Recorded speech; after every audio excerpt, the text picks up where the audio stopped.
Hello, welcome back to another video on the YouTube channel. Today we'll be unboxing the Radio Shack TRS-80 color computer. And this is 40 years later, still in the original box. So if we look at the top of the box, it says it's fragile and it's a microcomputer. Handle with care. And most of the time when we think of a microcomputer, we think of our cell phones. So that's a huge difference. This is the Razr Phone 2 for comparison.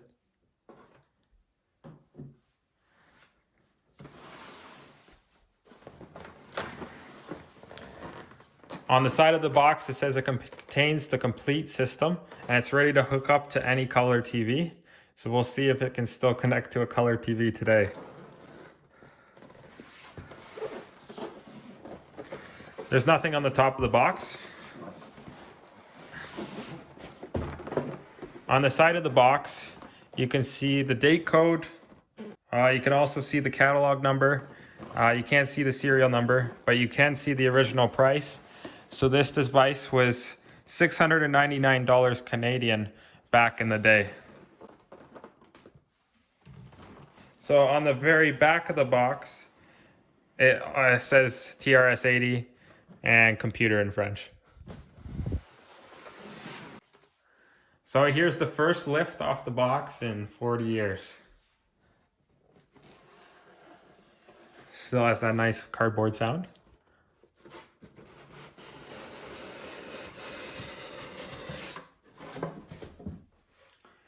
So once the box is open, you can see we have the TRS-80 color logo book.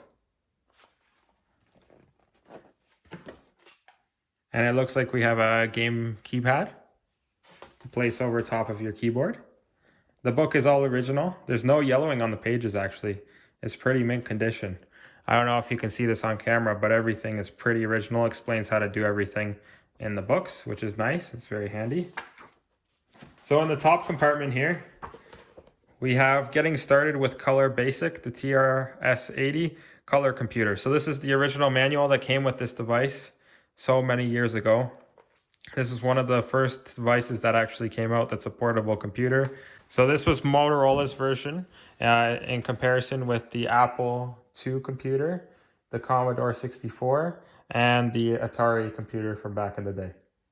All right, so once we open up this manual, so I'm not old enough to remember this coming out because I was not born, but let's see what I think, my first impressions of this manual. So it welcomes you to this computer. So if you don't know anything about computers and would like to be spared the long technical explanations, relax, this book is for you. Excellent, excellent. And hello, old timers, we haven't forgotten about you. If you already know how to program, turn to Appendix J. So the first chapter is called Getting the Hang of It. So in this section, you're going to learn how to program. Don't worry, it'll be painless. Before you get started, we want to put your mind into gear. Okay, that's pretty cool. Number one is to meet your computer.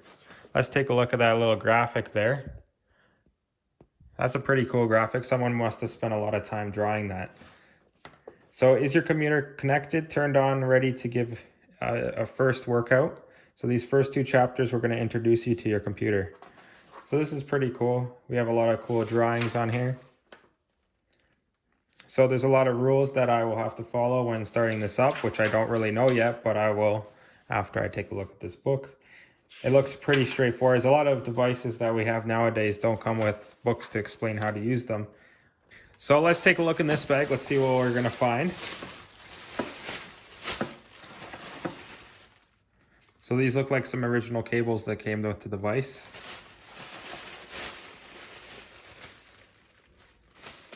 So this first cable here is the RCA jack, which is like the HDMI cable that we have in computers today. And this will connect the video feed to the color TV. This here is just some plain wire that you would use to connect anything that you might need, any accessories. And this last cable here is pretty special. It connects to the tape recorder if you want to play a game that was on tape. So this here is the game console stick, which would have came with the device back in the day. So this one here, you can see it's very, very smooth. and you can move in any direction, so you don't have to go directly up, directly down. You can go directly to the side, to the other side, and if you notice, it'll stay in that direction. So a lot of Nintendo games sticks, they'll actually go back to the center, but this one will actually stay where you want it to go, and you can just move it around the outside if you wanted to. And this button right here is for firing. So this is how you would actually fire it back in the day. You would use this as the fire button, and this would be the direction, because the big arrow sticking up on the top of the little controller here. So we have two of these sticks, which is actually pretty cool. So you could play multiplayer on these, and that's pretty cool. So here's the original TRS-80 Radio Shack color computer with the chiclet keyboard. And if we look up here, it's been upgraded to 64K, which was a lot back in the day. So this keyboard is actually pretty similar to a keyboard you would find on any laptop today, or even a MacBook Pro device. All right, so I'm gonna lift the TRS-80 out of the box.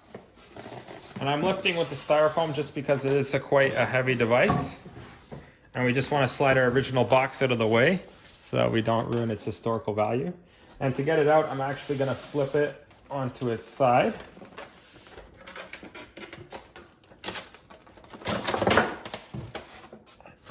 And then get the box out of the way. So this is pretty cool. You can see all the air vents on the bottom of the device. And it says opening case will void warranty. So this computer has been upgraded to the 64K, and that's why this label has been destroyed. So I found this on the device, and it was originally on the device when I opened the box. So it has been 40 years. But this would allow you to actually create and type on Word documents, and it tells you what each button would do. And if you remove it, this is what it would look like originally. It wouldn't come with this on top of it. But that is actually pretty cool, and there's different ones for the games. There's one that we found in the manual earlier. So this was a computer that came out back in the day when a lot of people were using typewriters still. But if I'm to type on this computer, it's still as good as a computer that I would use today. It's actually more responsive than my desktop that I use for video editing. Now this is pretty cool because when this goes in, I actually have a hard time getting it out, and it doesn't get in the way of you typing on the actual device, which is really cool because if you add different ones of these, you actually want them to stay in there and not wiggle around, especially if you're playing a game or typing a document up. As you can see, it doesn't get stuck to any of the keys, even the keys that are at the top, the number keys.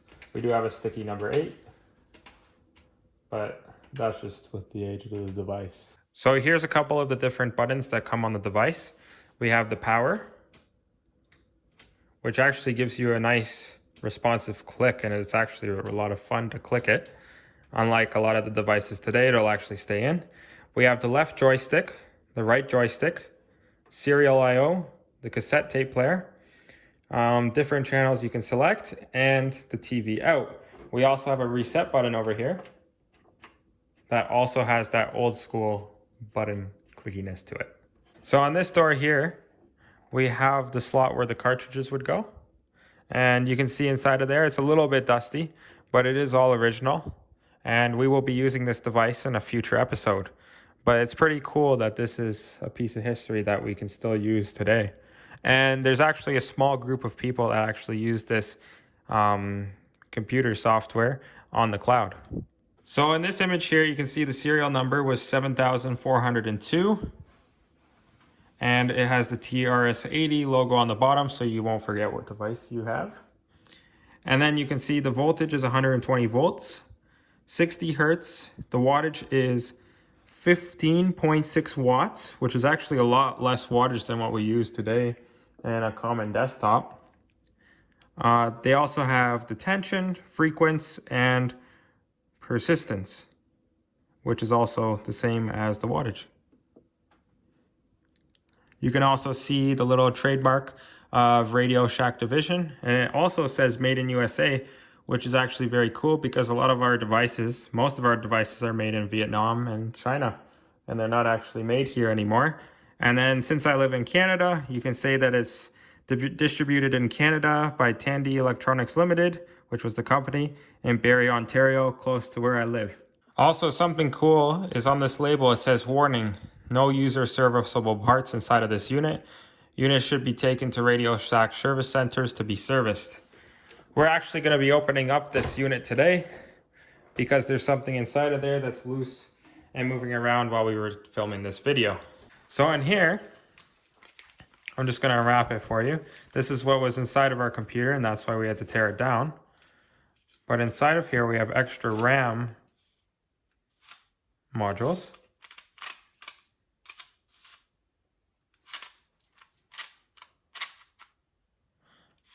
There is a RAM module that would go into this device. You can see it's very small. All right, so inside of this device, we have a little close-up here for you. And this here is part of the power supply. We have a lot of resistors and capacitors. We have a heatsink here. Now, over here is the main computer core, and the original owner of this device had jerry-rigged the wire across the board to get the full 64K, because originally it did not come with that, and it's a little bit of a janky setup with paper blocking the wire from touching the metal portion of the board.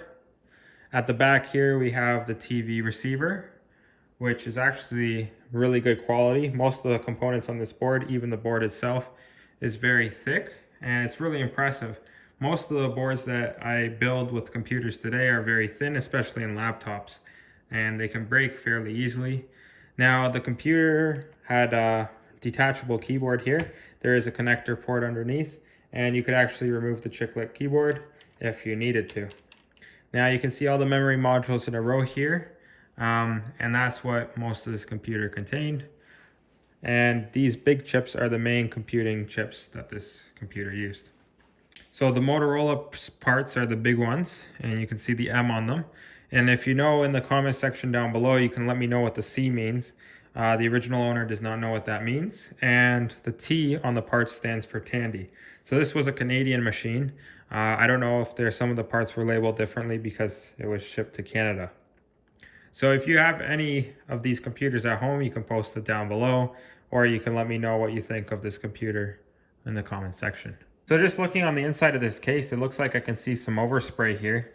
It looks like it's from the factory. The original owner said he never spray painted it. So this would have been from the factory to make the black plastic look silver, which is actually pretty cool.